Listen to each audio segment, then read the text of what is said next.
뭐 위변조가 안 된다. 그다음에 뭐 그 화폐를 대체할 수 있다. 뭐 이런 얘기를 많이 하는데 그게 왜 그렇게 되는지 아는 사람 있어요?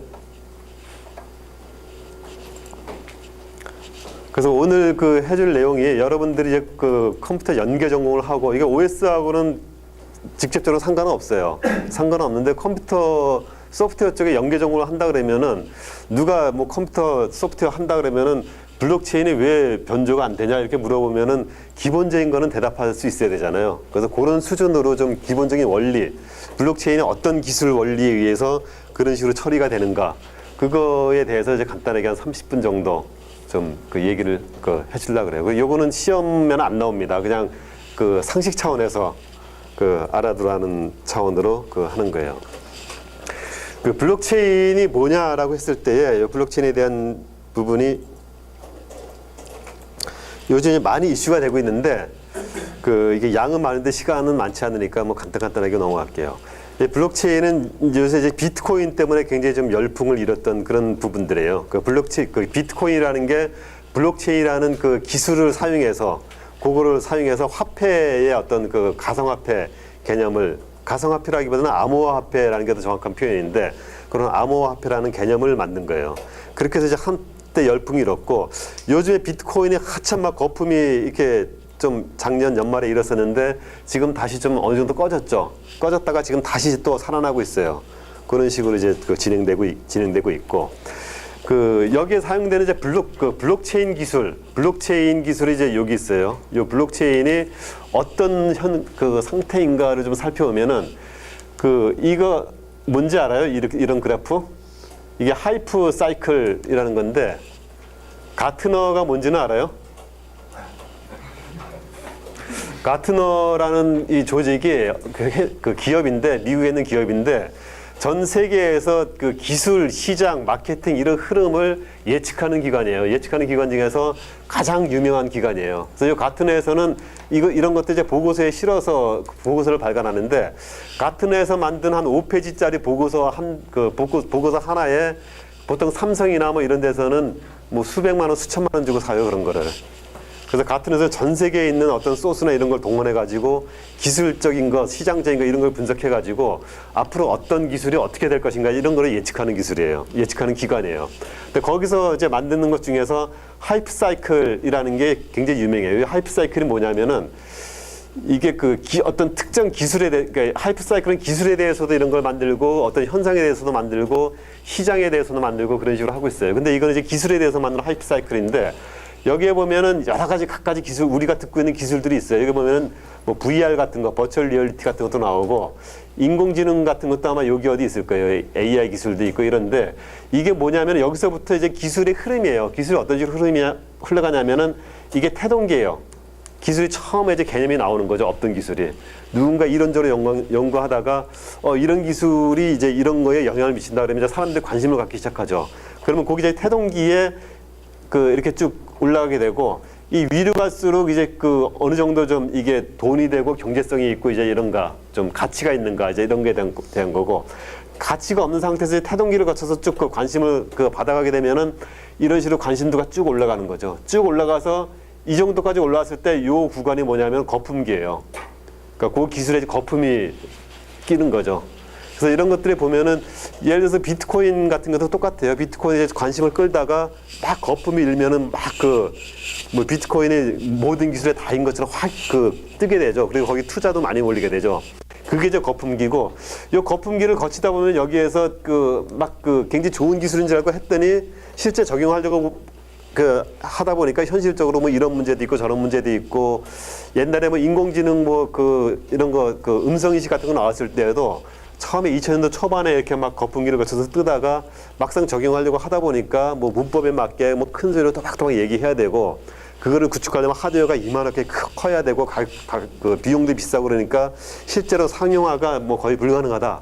그런 식으로 되면 이제 거품이 꺼지면서 이쪽을 거치게 돼요. 그래서 여기 있는 부분이 뭐냐면은 이제 거품이 꺼지는 시기죠. 그래서 이거를 뭐라 그러더라? 그냥 이게 이제 무슨 세택이 뭐 이런 식으로 해가지고 거품이 꺼지는 시기예요. 꺼지는 시기면 이게 완전히 이제 기술이 관심에서 확 없어지는 거죠. 이게 어떻게 보면 3D 프린팅이라는 것도 사실은 한 4, 5년 전에 막 그 모든 산업을 다 대체할 것처럼 나왔다가 요즘 3D 프린팅 별로 얘기 없죠. 그게 이제 3D 프린팅도 한 이게 거품이 꺼져가지고 이렇게 가고 있는 단계예요. 그리고 그 다음에 요 기간이 뭐냐면은 그 어떤 그 세태기 다음에 발전기에 해당돼요. 그래서 요 사이에 그 거품이 꺼지고 살아남은 기업들이 지속적으로 그 분야를 연구하고 개선하고 발전을 시키는 거예요. 발전을 시켜서 어느 정도 가능성이 보이기 시작하면은 이때부터 이제 발전기로 쭉 넘어가게 돼요. 그래서 발전기로 넘어가면은 이때 상용화가 되면서 제품이 나오기 시작하는 거죠. 그래서 지금 나오는 제품들이 이제 그 활성화된 어떤 기술들은 대부분 여기 있는 기술들이고요. 이게 뭐 스마트폰이라든가 뭐 그 LCD TV라든가 자율주행 자동차 이런 것들도 전부 다 이제 이런 것들을 거치게 돼요. 그래서 그런 식으로 이제 이런 식으로 거쳐가지고 한번 기술이 나오면은 붕 뜨면서 거품이 쌓였다가 별거 아니네 그래서 거품이 쭉 꺼졌다가 다시 이제 천천히 기술 개발을 해가지고 그 실용성이 있는 부분들을 적용하면서 실제 제품화가 되는 이제 그런 단계를 거쳐가는 그런 부분이고, 그랬을 때 각 기술들이 어느 단계에 지금 있는가 이런 것들을 나타내는 게 이 하이프 사이클 그 보고서예요. 그리고 이게 작년도에 2017년 한 7월 정도에 나온 하이프 사이클 그래프고, 여기에서 보면 블록체인 기술이 여기에 와 있어요. 블록체인 기술이 한 2008, 9년에 한참 떴다가 거품이 굉장히 많이 일었다가 거품이 이제 좀 거치기 시작하는, 그러니까 꺼져가는 그 이제 그런 시기에 있는 거죠. 근데 모든 기술이 이런 단계를 거치지는 않고 어떤 기술은 이렇게 거품이 확 일었다가 여기서 확 꺼지지 않고 여기서 보니까 이 상태로 어느 정도 가능성이 있다 그러면은 여기서 바로 이쪽으로 이렇게 쭉 그 밑으로 안 가고 평행하게 이쪽으로 쭉 오는 경우도 있어요. 그런 식으로 이제 기술이 가는 경우도 있어요. 근데 굉장히 드물게 나타나죠. 근데 어쨌든 그런 차원에서 봤을 때에 이 블록체인 기술은 이제 요 단계에 있다고 볼 수 있고요. 근데 반면에 그 비트코인은 어디 있냐면은 요 단계에 있어요. 비트코인은 그 2009년에 이렇게 막 그 사토시 그 사람이 이제 비트코인 처음 만들어 가지고 작년 12월이 가장 피크였죠. 작년이 가장 피크였죠. 거의 막 그 1비트코인에 우리 그 한국 돈으로 2,400만 원까지 갔다가 그 다음에 이제 쭉 꺼져가지고 한 뭐 5, 600 정도까지 갔다가 지금 아마 다시 한 1,000만 원 정도까지 가고 있는 것 같아요. 그러면서 이제는 이게 쭉 그 살아나가고 있는 이런 부분이고, 그래서 이 부분은 지금 블록체인하고 비트코인 같은 경우는 지금도 그 뭐 갑론을밭 굉장히 뭐 말이 많은데 기술적으로는 이론적으로는 굉장히 좋은데 실제 이걸 적용하려고 하다 보니까 여러 가지 문제가 발생을 하는 거예요. 그러다 보니까 이거는 뭐 이거 가지고는 현실성이 없다. 실제 그 우리가 실생활에 쓰는 거는 무리다. 그래가지고 이제 확 죽었다가 그런 약점을 계속 보완하고 또 기술 개발을 하고 하면서 이 정도면은 뭐 처음에 그 제시했던 것보다는 좀 덜하지만 어느 정도는 이거의 장점을 살려서 갈 수 있다. 이런 분야들이 나오기 시작하는 거죠. 그래서 그런 단계에 있는 게 이 블록체인 비트코인 기술입니다. 그 비트코인 같은 경우는 이게 이제 시작이 2009년도부터 쭉 오다가 이게 이제 2017년 작년 그 최근 현재 거고, 보면은 그 비트코인의 시가총액이 처음 시작할 때는 거의 없었다가 이 2009년도에 처음 비트코인 나올 때는 그 비트코인의 화폐로서 가치가 있는지 없는지를 테스트하기 위해서 그 비트코인을 처음에 만들고 가지고 있는 사람이 그때 그 얼마더라 2만 비트코인인가? 2만 비트코인을 주고 피자 한 판을 주문했어요. 그래서 실제 주문이 그 피자를 갖다 주는지 안 주는지. 근데 그때 이제 누가 피자를 들고 왔어요. 피자를 한 판을 주고 2만 비트코인을 받은 거죠. 근데 그 2만 비트코인이 1비트코인이 지금 1,000만 원이니까 얼마예요? 2만 비트코인이면은. 피자 한 판 엄청나게 비싸게 판 셈이죠. 근데 그게 나타난 게 쭉 가다가 여기 이제 2013년도 정도에 14년도에 잠깐 좀 붐이 일었다가 다시 꺼졌다가 작년에 이게 확 올라간 거죠. 확 올라갔다가 다시 또 지금 이제 좀 떨어져서 어느 정도 좀 그 순환기를 맞아가고 있는 그런 부분이 있어요. 이게 이제 비트코인 가격이고요. 비트코인 가격이 여기 이제 피자 한 판에 2만 비트코인에 팔 시절이고, 지금은 이게 우리 돈으로 2,400만 원까지 갔다가 지금 다시 한 1,000만 원 정도 수준까지 와 있는 그런 그 상황이에요. 이 거래 규모도 여기에 맞춰서 비례적으로 확 늘었다가 이제 확 줄어드는 그런 부분들이 있고. 그럼 왜 이런 비트코인에 광풍을 하는가? 이제 이런 부분들인데, 비트코인의 이제 주요 기술은 블록체인이라는 기술이에요. 블록체인이라는 기술인데, 블록체인의 장점은 뭐냐면은 특징은 분산, 독립, 개방이에요. 그러니까 분산이라는 거는 이제 한 군데 집중되어 있지 않고 이게 블록체인을 이제 가상화폐라고 이제 비교를 하면은 뭐하고 비교할 수 있냐면은 지금 이제 금융권 있죠, 은행. 은행에 보면은 은행의 계좌, 그러니까 고객들의 돈을 어디다 모아놓고 있어요. 그러니까 은행에 모아놓고 있고 고객들의 계좌 정보를 한 군데 중앙 서버에다가 딱 그 모아놓고 있죠.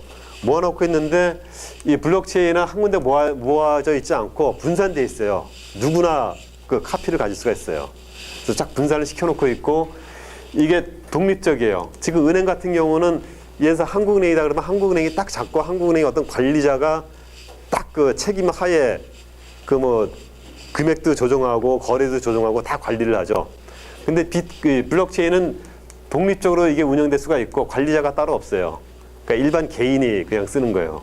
그리고 개방돼 있어요. 이거 딱 그 뭐 보안으로 딱 차가지고 그 은행 서버에 있는 거 누가 접근하면 해킹할 수 있으니까 해킹 못하게 보안으로 딱 막고 있잖아요.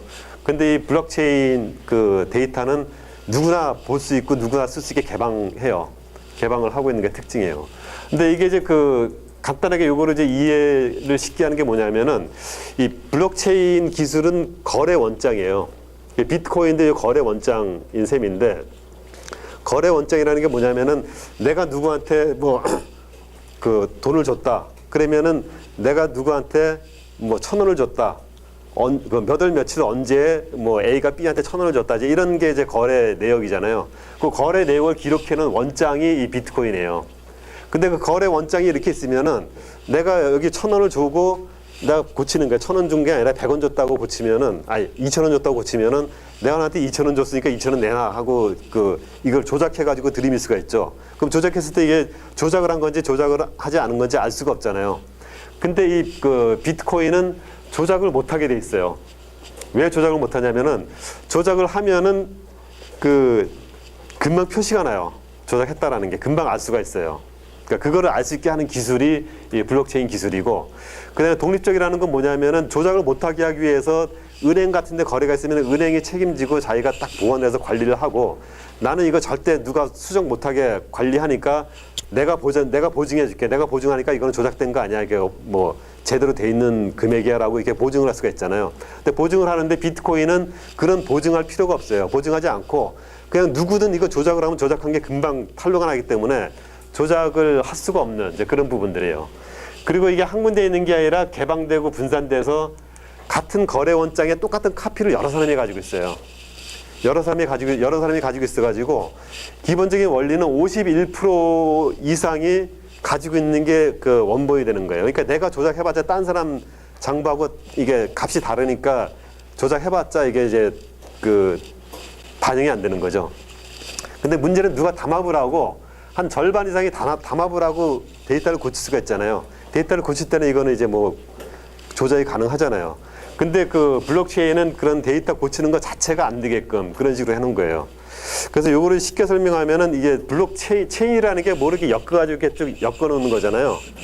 예를 들어서 우리가 이게 그 돌탑 같은 거 쌓을 때 밑에서부터 하나하나 쌓아가지고 위로 쫙 쌓아 올리잖아요. 그럼 하나하나 쌓아서 연결되는 거를 블록체인의 개념으로 볼 수 있고, 근데 쫙 쌓아 올렸을 때 위에까지 쌓아 올렸을 때에 밑에 있는 돌을 내가 그 이게 딱 굉장히 견고하게 쌓아져 있어가지고 밑에 있는 돌을 내가 살짝만 빼거나 또는 살짝만 옆으로 움직여도 이게 다 무너져 버리는 거예요. 그러니까 블록체인이라는 게 그런 식으로 어떤 그 디지털 데이터를 엮어가지고 중간에 숫자 하나 바꾸면은 이 블록이 전부 다 무너지는 것 같은 그런 식으로 처리해 주는 게 그 블록체인 기술이에요. 그래서 여기에 사용하는 게 그 해시 함수를 계량해가지고 해시캐시라는 함수를 이용을 해요. 그래서 요거 데이터를 이제 그 만드는데, 이 해시캐시 함수의 특징이 뭐냐면은 그 알고리즘 배울 때 해시 함수 배웠던 게 해시랑 같은 개념이에요. x라는 데이터의 해시 함수를 돌리면은 y가 돼요. y가 되는데 함수 중에 역함수라는 거 있죠. 이 y 값이 나오는 원본 해시 값이 얼마냐를 구하려면은 이거는 구하기가 굉장히 힘들어요.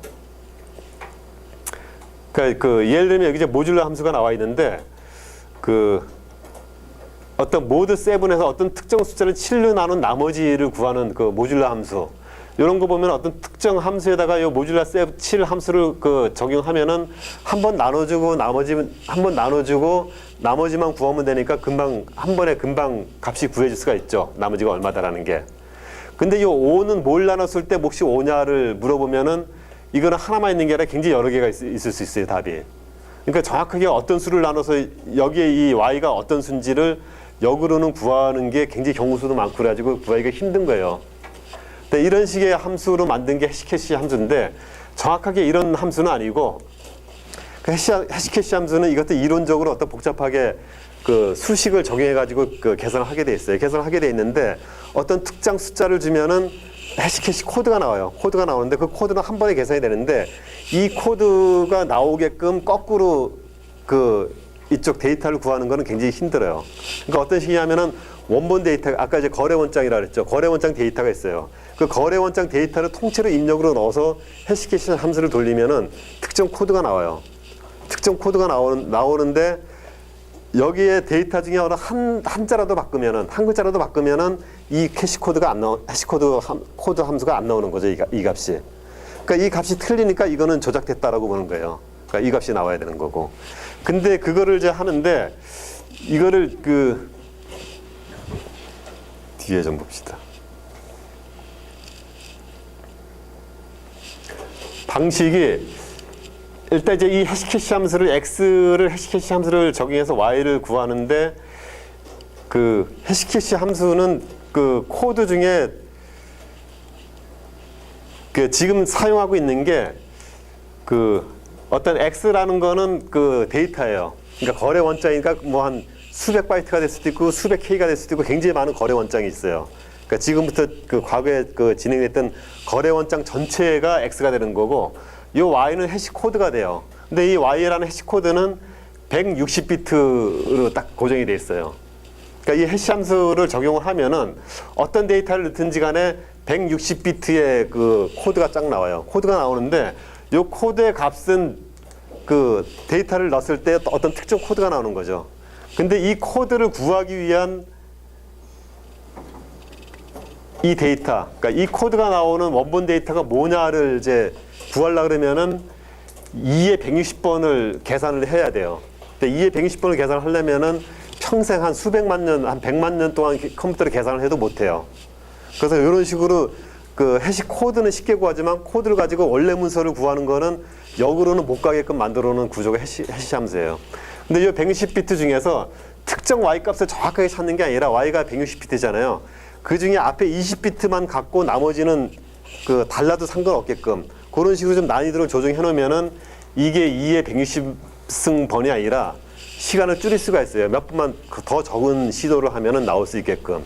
그래서 그 블록체인 비트코인에서는 그거를 어떻게 계산했냐면은 이 y에서 x를 구하는 역함수가 10분 동안 계산하면은 나올 수 있게 한 10분 정도 컴퓨터를 열심히 돌리면은 그 값이 나올 수 있게 이런 식으로 해놓은 거예요. 그런 식으로 해놓은 건데 그거를 이제 하는 방식이 역함수가 아니라 그 특정 y 값을 구하는데 y의 해시 함수가 160비트인데 앞에 한 20비트가 0인 거. 그러니까 160비트는 이 데이터를 넣으면은 이 해시 함수 160비트가 어떤 숫자가 나올지 몰라요. 랜덤하게 막 나오는데 그럼 계속 여러 번 돌려가지고 특정 숫자가 나오게 160비트가 다 맞는, 그러니까 그 로또 맞추는 거랑 비슷하죠. 그러니까 로또의 6개 숫자가 다 맞는 확률이 얼마죠? 840만 분의 1인가? 그렇다 그랬죠. 근데 이거는 2의 160분의 1밖에 안 돼요. 특정 숫자가 맞는 거는. 근데 특정 숫자가 다 맞는 게 아니라 롯데 2등, 3등이 있듯이 이 160비트 중에서 앞에 20비트가 0인 거, 앞에 20비트가 0이고 나머지는 뭐가 돼도 상관이 없어요.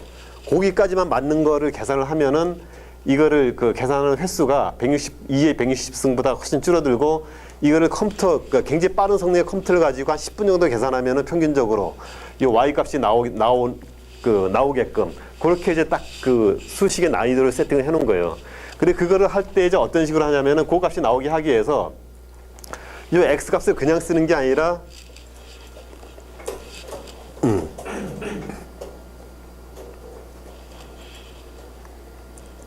여기 있는 것들이 그런 값이고 이게 시간이 짧아가지고 다 설명하려니까 복잡하네. 네, 요게 이제 그거예요. X를 해시 함수 적용했을 때에 그 160비트가 다 맞는 거는 평생에도 안 되고 이 중에 20비트만 0이고 뒤에는 뭐가 돼도 상관없는 여기까지 구하는 게 한 10분 정도 걸려요, 컴퓨터로. 10분 정도 걸리고 그러면 이걸 가지고 그 어떤 거래 원장에 해시 함수를 적용해가지고 요 코드 아까 그 나왔던 그 코드를 추가해서 그걸 하나의 블럭으로 만드는 거예요. 그걸 하나의 블럭으로 만들면은 거기에서 그 블럭을 어떤 해시 함수를 돌리면은 특정 해시 함수가 나오는 걸로 이렇게 딱 픽스가 돼 있죠.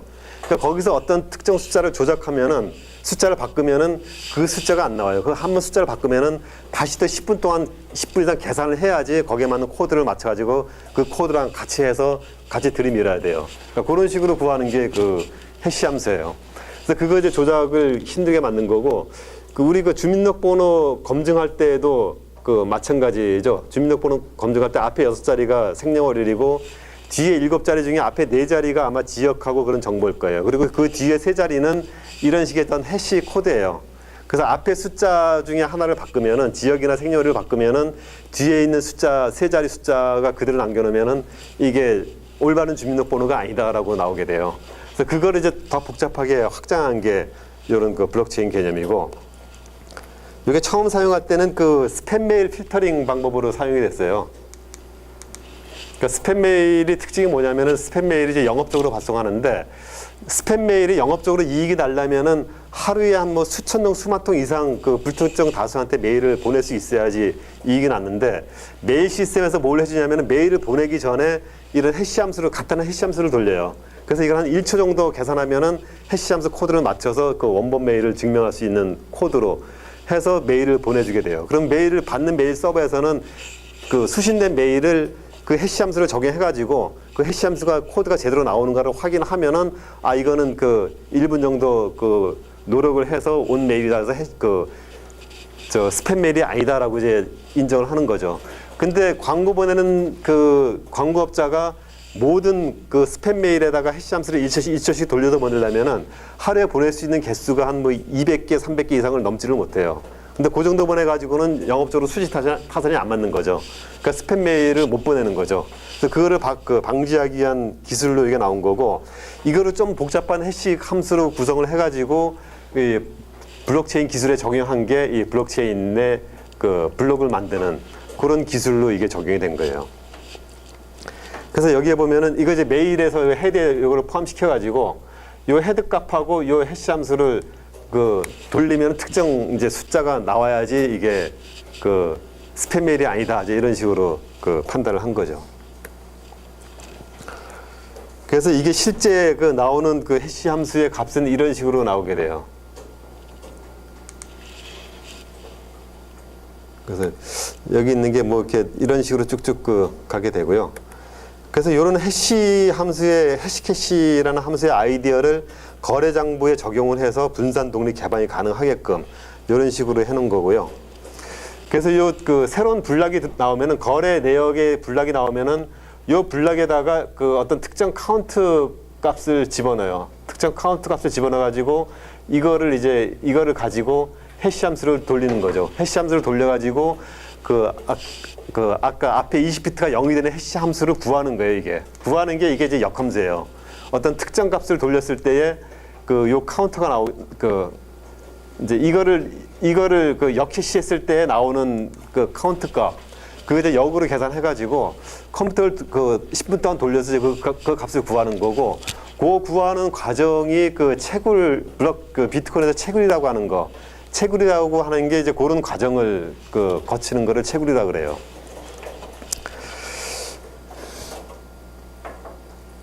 짧은 시간 동안에 설명을 하려고 하다 보니까 이게 잘 이해하기가 힘들게 설명이 되네, 이게.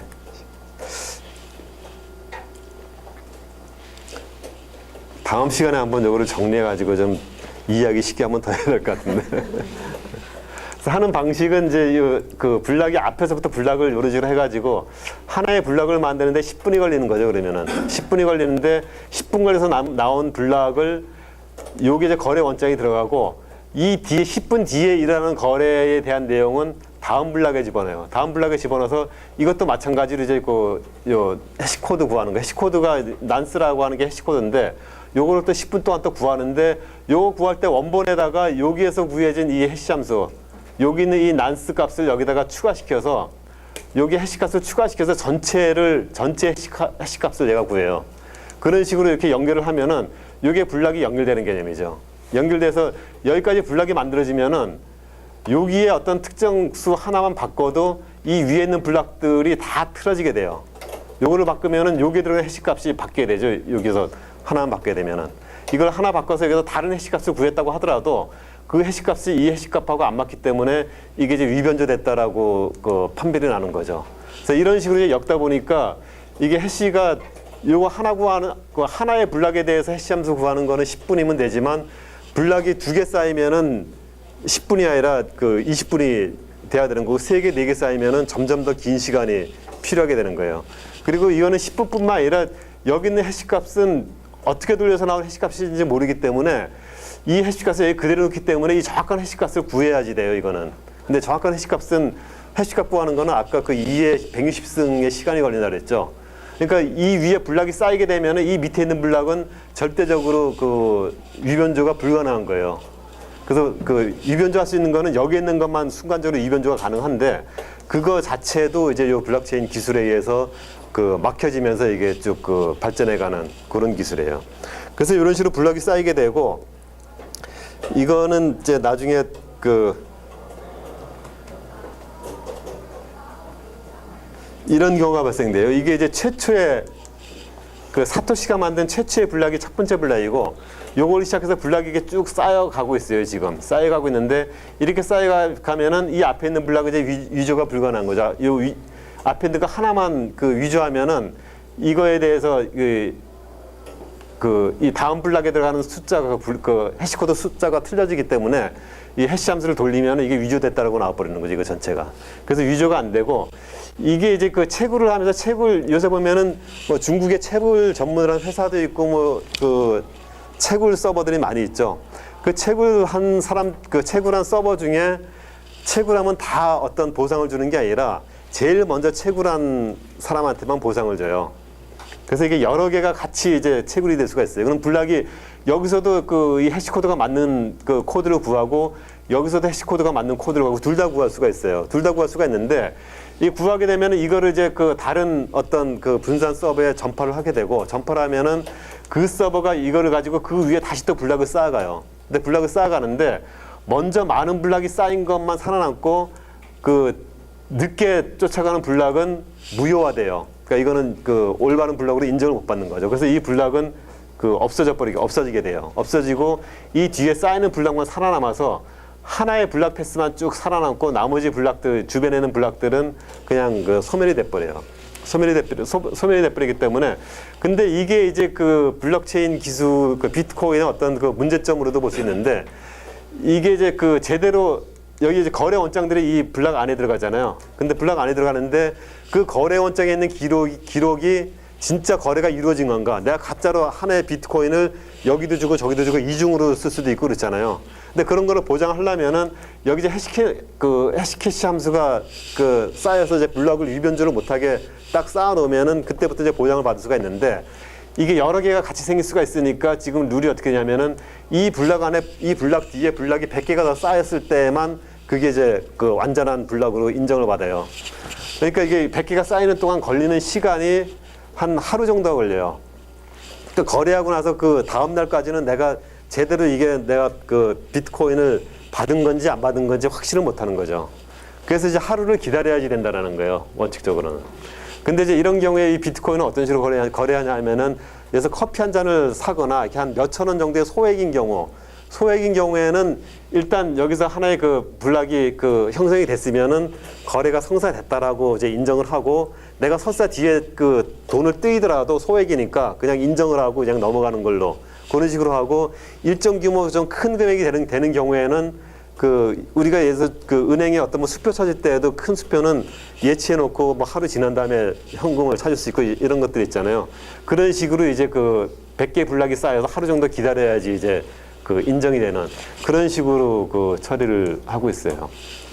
이런 식으로 처리해서 가는 건데 이거는 그 뒤에 또 양이 굉장히 많아요. 그 많은 것들은 나중에 기회가 되면 한번 다시 하도록 하고 이게 지금 이제 그 비트코인이 왜 문제가 되고 있냐 하면은 지금 이제 비트코인 거래소라는 거 있죠. 뭐 빗썸이라든가 이런 거래소. 거래소에서 비트코인을 사고 팔고 하는데 거래소에서 가지고 있는 거는 실제 이 비트코인의 이 블록체인 데이터를 가지고 거래를 하는 게 아니에요. 거기서는 그냥 일반 그 주식 거래 시장 거래하듯이 그냥 시스템에서 누가 얼마 사고 팔았다라는 기록만 그냥 그 관리를 해요. 기록만 관리를 하고 그 기록을 기반으로 나중에 이제 비트코인을 거기다가 이제 그 뭐 사고 팔고 하는 거를 나중에 처리를 하고 있는 거죠. 그러니까 그 사이에 그 거래소에서 거래가 일어나고 실제 비트코인 거래 그 블록체인에 반영이 되기 전에